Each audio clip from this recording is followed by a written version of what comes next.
Pregnancy confirm ചെയ്ത് next day തന്നെ mummy മാംഗ്ലൂരിൽ land ചെയ്ത് കേട്ടോ. ഒരു പെട്ടി നിറയെ സാധനങ്ങളായിട്ടാണ് മമ്മി നാട്ടിൽ നിന്ന് വന്നത്. അങ്ങനെ വലിയതായിട്ട് ഛർദിയും കാര്യങ്ങളും എന്നെ ഫസ്റ്റ് ട്രൈമസ്റ്ററിൽ ബാധിച്ചിട്ടില്ല. അതുകൊണ്ട് തന്നെ ഒട്ടുമിക്ക സാധനവും എനിക്ക് കഴിക്കാൻ പറ്റണ്ടേ. പക്ഷെ മാംഗ്ലൂരിൽ നമുക്ക് നാടൻ ഭക്ഷണങ്ങളൊന്നും തന്നെ കിട്ടില്ല. അതെല്ലാം ഞാൻ ഭയങ്കരമായിട്ട് മിസ് ചെയ്യാനുണ്ടായിരുന്നു. അതുകൊണ്ട് ഒരു കെട്ടുകണക്കിന് നാടൻ ഭക്ഷണങ്ങളായിട്ടാണ് എൻ്റെ മമ്മി വന്നേട്ടോ.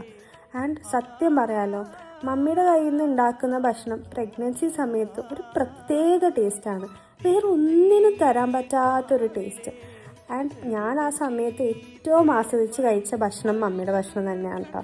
ചക്ക, മാങ്ങ, കപ്പ, ബീഫ്, ചിക്കൻ, മട്ടൻ എല്ലാ സാധനങ്ങളും എൻ്റെ മമ്മി പാക്കപ്പ് ചെയ്ത് സേഫായിട്ട് ഇവിടെ എത്തി. ഉപ്പുമാങ്ങ വരെ എനിക്ക് എത്തിച്ചിട്ടുണ്ടായിരുന്നു. ആൻഡ് എനിക്കറിയില്ല, എല്ലാ അമ്മമാർക്കും അവർ പ്രഗ്നൻ്റ് ആകുമ്പോൾ അവരുടെ സ്വന്തം അമ്മേനെയാണ്